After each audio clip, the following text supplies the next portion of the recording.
All able to hear me all right? Thankfully, I raised goats, so that means I yell a lot. So I want to thank y'all for being here. Lucas, I want to thank you for everything you're doing with this. I'm going to give a quick introduction. If it's okay with you, I'd just like to talk what the Ag Commissioner does. I've heard a lot of points, and actually the Ag Commissioner does a lot of things, including about water, actually. So again, my name is Clayton Tucker. I am from Lampasas. If you're not quite sure where that is, if you can find the center of Texas, you can find Lampasas. We're equally far from everywhere else. And I'm a fourth generation farmer, rancher. Right now we just cattle, goats. So I like to say I run cows, I run goats, and I run my mouth. After going to school, I want to tell a little bit of a story. I went to school for international trade. So because of that, I ended up living abroad for a couple years. You know, if you want to learn how trade works, it's usually good to go where you're trying to trade to learn about them. And I visited countries that had really great food systems and farm systems. I visited countries where all the food kids ate at schools were whole, real foods. Nothing processed, nothing chemical. What you got is what you got, and you could trust it. I went to countries where a 1-acre farm was enough for a middle-class way of life. I also went to countries where I was actually, and this is actually mainland China where I was at in this case, where we went to a farm in the lowest plateau, one of their most fertile regions, and there was this about a 6-foot tall mound in the middle of this field with a telephone pole on it.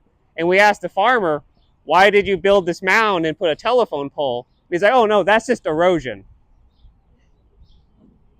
We are heading towards that future. That is the future we're heading towards, because right now we are losing our land, we're losing our farms, and we're losing our water. And what this position for, if you're wondering what does the Ag Commissioner do, I like to call this the Commissioner of Food, Land, and Water. Let's talk about food.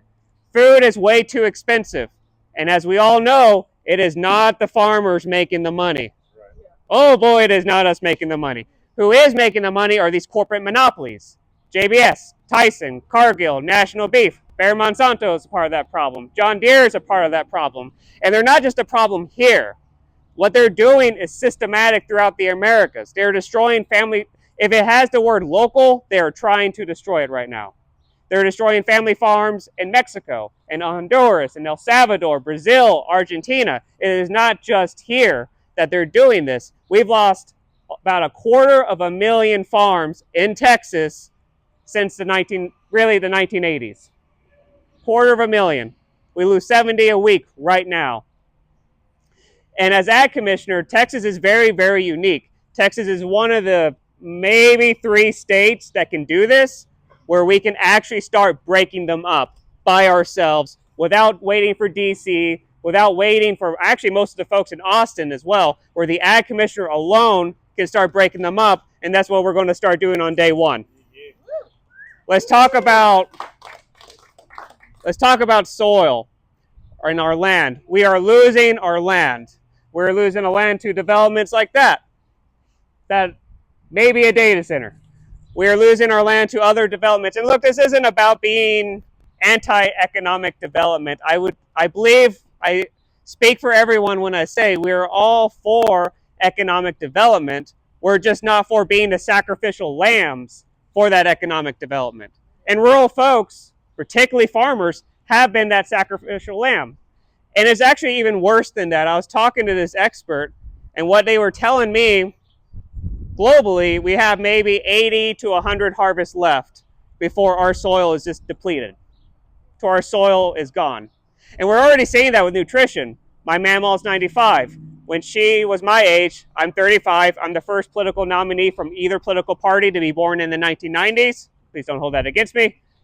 That when my mammal was 35, when she bought 1 tomato, and I buy that same tomato, the tomato nowadays have about 50% of the nutrition. We're losing that nutrition. And let me tell you this, there is no saving Texas soil without hemp. We have to have hemp. It brings back nutrients. It cleans out these forever chemicals. It cleans out heavy metals. It cleans out everything. So as Ag Commissioner, first off, I want to say this is my values of hemp. We need to get the hell out of the way. Let the people who want to grow it, grow it. Let the people who want to consume it, consume it.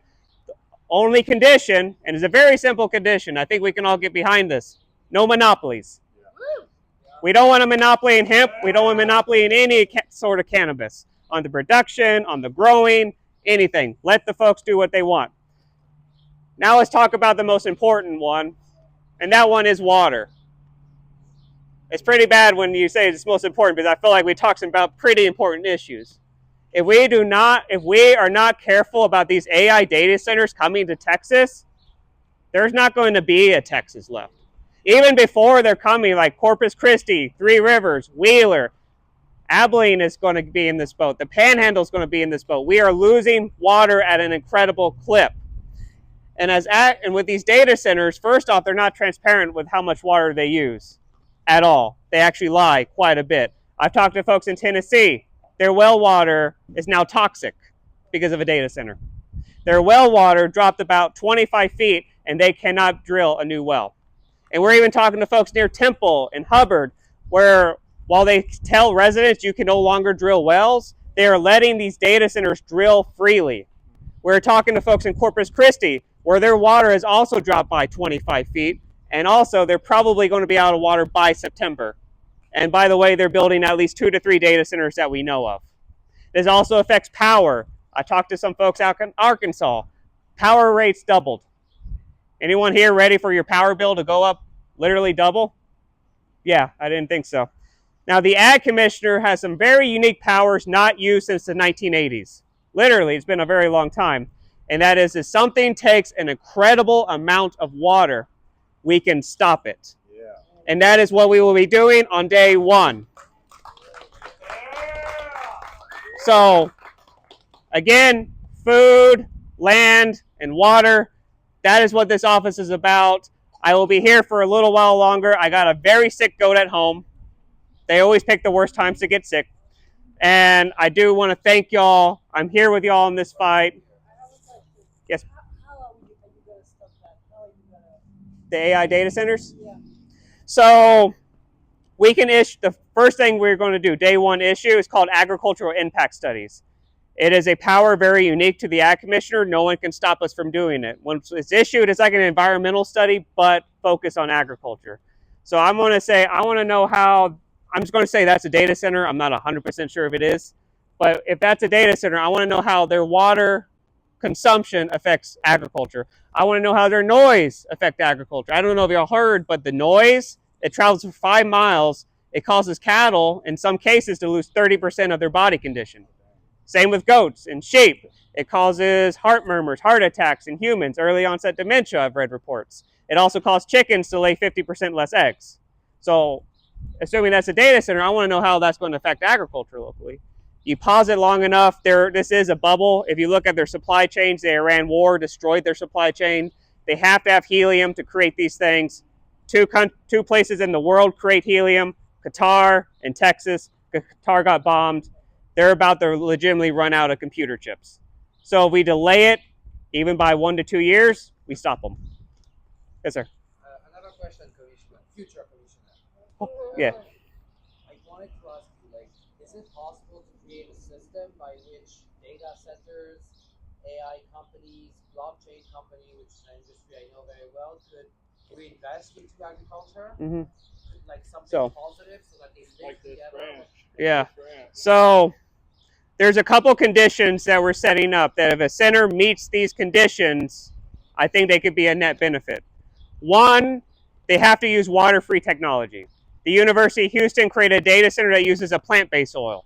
No water at all. I don't know exactly what plant it's based on. Maybe it's hemp. So, the things that we locally can grow to feed that.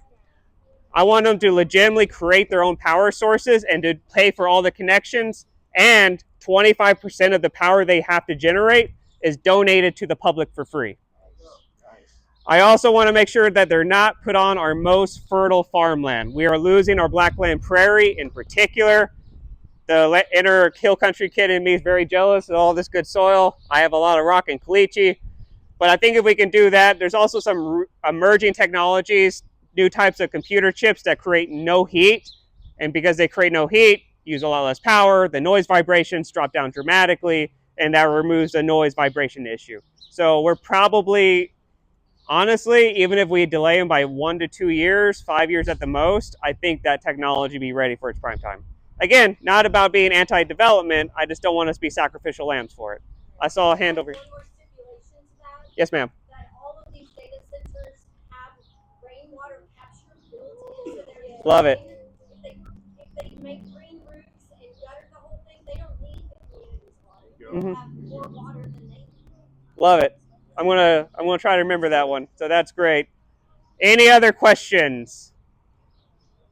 Yes, sir. Yes, thank you for being here. It feels so good to have someone taking action and stepping in, and it feels like so us representing and showing visual systems that help inform and show studies. That's like one part of that, support that for these outcomes, and like being able to demonstrate the tech in action and document it and present it for like community consumption Mhm. to like get the flywheel going Mhm. on what happens when the jurisdiction is doing stuff that other places are having trouble getting engagement. Mhm. Just thank you. Oh, well, I appreciate you. Any other questions? Questions going once, going twice. Yes. So I just recently I'm studying bioremediation Mhm. and the true value of hemp to bioremediate heavy metals and different pollutants. And I was speaking with a scientist from A&M who Lucas works with.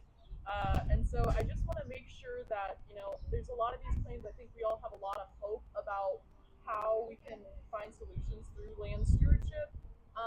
But I just want to make sure that, especially when it comes to like pollutant uptake and heavy metals, that is like scientifically based. Yeah. And there's research backing that, because he was explaining that the pollutant uptake, it's not completely destroyed through the plant. It's just accumulated in the Yeah. plant. And so the plant, that will need processing and thought put into what happens to that material afterwards, so that land is not been covered Right. in these heavy metals or different pollutants. 100%. So the program I would like to set up would say I have my wish list and I can set this up exactly as I would like.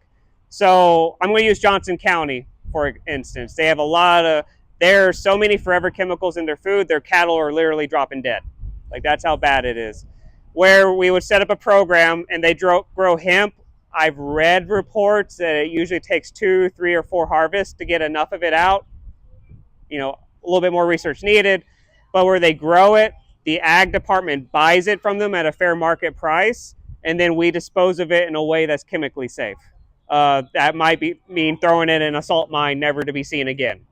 We're going to work with like actual experts who really know all the science about how to dispose of that. Salt mines is also where we throw nuclear waste, so we might have forever chemicals mixed with nukes. What could go wrong? But yeah, there's a couple programs we're looking to set up using hemp. Other programs would also include, I'm having a slight ADHD moment, but turning all schools into community gardens so we can get kids back into agriculture. And then I founded a community group called Clean Creators, focused on clean Fort Hood. We work with the school districts there a lot to feed kids, where the kids feed themselves, honestly. We just provide the space. Yes.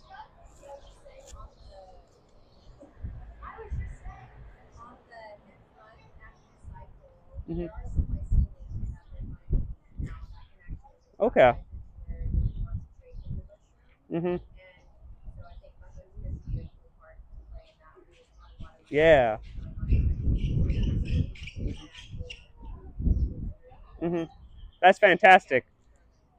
Well, I don't want to take up anyone's time. I'll be hanging around. We have a petition called the Hemp Petition. I'm great at naming things. And it basically just calls for government and corporate monopolies to get out and stay out of the way. I would love to have you all to sign it. We'll pass it around. You can find me at ClaytonTuckerTX.com, Clayton Tucker, and we're in this fight together. Thank you for being here. This is how we